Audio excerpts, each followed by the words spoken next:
আসসালামু আলাইকুম দাদা, কেমন আছেন? ভালো আছেন? এই যে সাইফুল দাদা পুরানা ব্যবসায়ী, 90 দশকের লোক।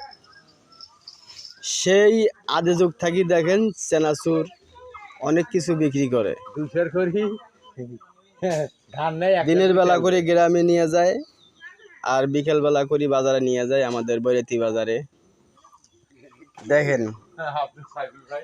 দাদা বেচা কিনা কিরকম হয়, সারাদিনে বেচা কিনা কিরকম হয়?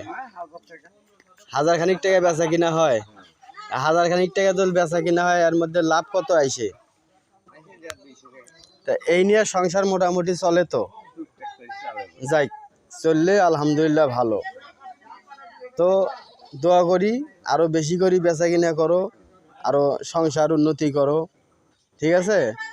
আচ্ছা ঠিক আছে, তাহলে যাও।